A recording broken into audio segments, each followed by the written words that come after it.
Okay, umuulan po, naririnig po natin at salamat sa Panginoong Jesus dahil naibsan po yung mainit na panahon.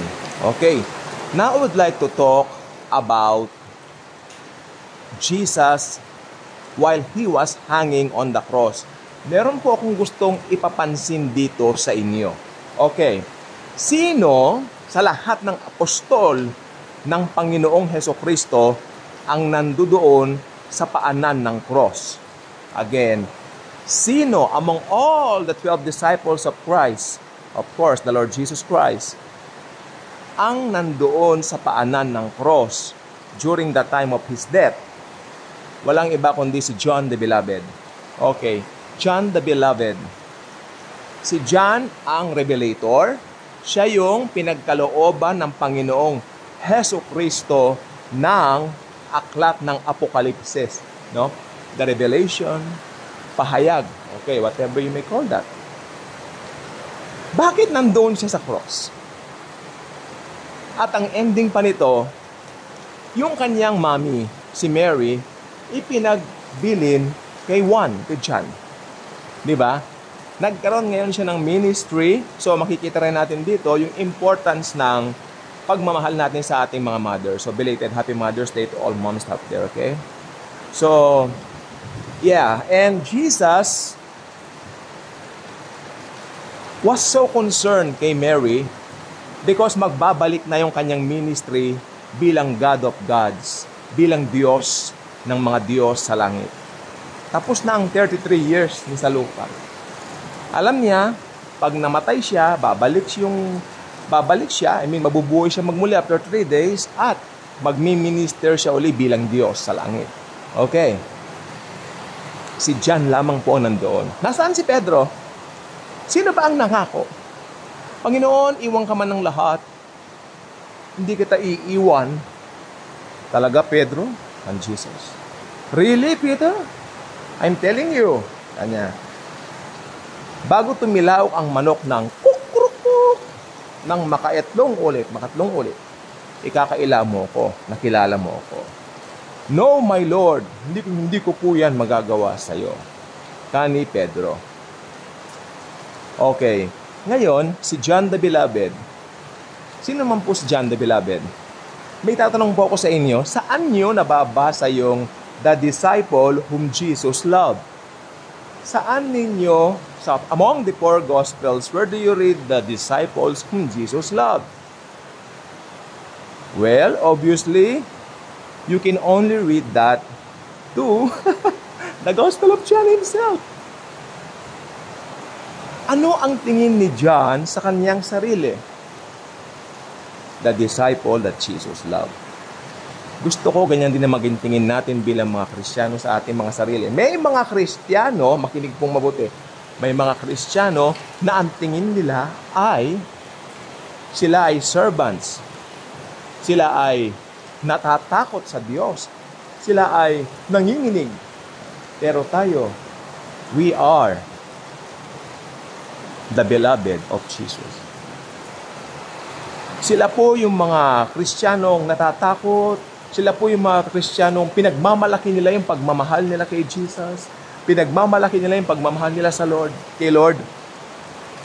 Pero anong ending? Ang ending, bumabagsak po sila. Marami po akong alam na nagte-testimony, ang bida sa mga testimony nila ay ang kanilang mga sarili at hindi ang Panginoong Jesucristo. Nakalulungkot po ang mga ganyang mga testimony. Ang totoong mananampalataya ng Panginoong Jesucristo, pag nag-testimony, si Jesus ang bida. Hindi po ba? Kalimitan, bumabagsak ang mga yan. Dahil they are boasting for their love for the Lord rather than the Lord loves them. Basta tayo, nasa grace po tayo, Jesus loves us. The Bible tells us so. Hindi po ba? Kaya po nag-end si John sa cross. Lahat ng mga disciple natakot, including Peter. Si Peter na nagmamalaki na hindi niya iiwanan ng Panginoon kahit anong mangyari. Iniwan niya dahil siya'y naduwag. Pero si John the Beloved, simple lang, tahimik lang. Hindi naman siya mahilig mag-testimony, hindi siya mahilig magngangawa, magsasalita-salita. Pero nandoon siya. Dala ng biyaya, dala ng grace si Jesus, siya ay nag-end sa cross.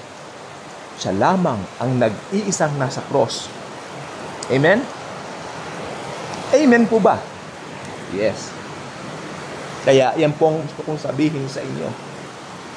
Naway tignan natin ang ating mga sarili, bawat isa sa atin, na tayo ay mga beloved ni Jesus. Again, gusto kong malaman ninyo na yung salitang, the disciple whom Jesus loved, ang minamahal na alagad ng Panginoon, ay tanging mababasa lamang natin sa aklat ni Juan. Doon po sa gospel niya, the Gospel of John. Di po ba? Nung magsasara na yung kanyang gospel, sabi ni Pedro, Panginoon, paano po ang taong ito? Referring kay John. Inuturo niya sa likod. Sabi ni Jesus Christ, Lord Jesus, kung naisin kong mabuhay siya hanggang sa wakas, ano ngayon sa'yo? Pero wala naman pong binanggit. Tingnan niyo mga chismis.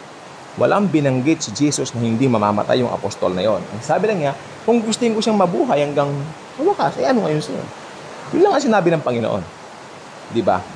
Kaya po yun, sinabi ni Jesus dahil si John ang pag-aatangan niya, ang pagbibigyan niya ng Book of Revelation na ngayon ang pangunahing libro sa Biblia na paniniwala ko pinag-aawayan ng mga Kristiyano dahil marami mga eschatologists ang hindi naiintindihan kung anong po ba ang tamang view dito sa aklat ng pahayag na ito, Revelation. Ganun pa man, masaya tayong malaman that we are the beloved of the Lord Jesus Christ.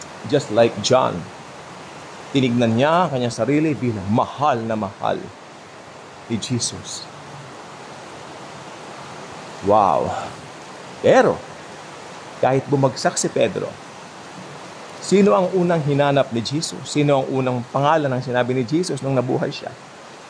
Ang sabi niya, Magdalena, sabihin mo sa mga alagad ko, lalong-lalo na kay Pedro, ako ay paparoon sa Galilea.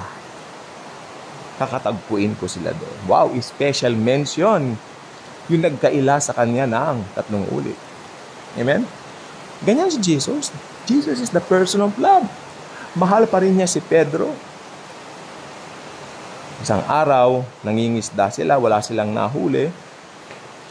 Tapos, ang lambat ninyo ay inyong itapon, Lord. Ihulog ninyo. Nakilala agad siya ni Pedro. Ang Panginoon yon, sabi ni John the Beloved, di ba?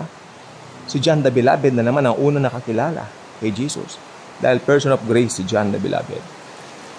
Sabi niya, yun, ang Panginoon niyo.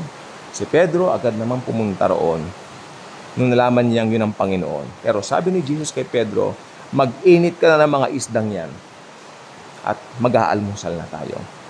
Maski pinagkaila ni Pedro si Jesus, mahal pa rin siya ni Jesus. Mahal pa rin ni Jesus si Peter. Kaya tinanong niya, Pedro, ako ba ay iyong iniibig? Panginoon, alam po ninyo that I love you. Second time, the same question, do you love me? Yes, Lord, you know I love you. The third time, Peter cried. Umiyak na si Pedro. Panginoon, you know all things that I really, really love you, Lord. Kani, Pedro, feed my lambs, feed my sheep.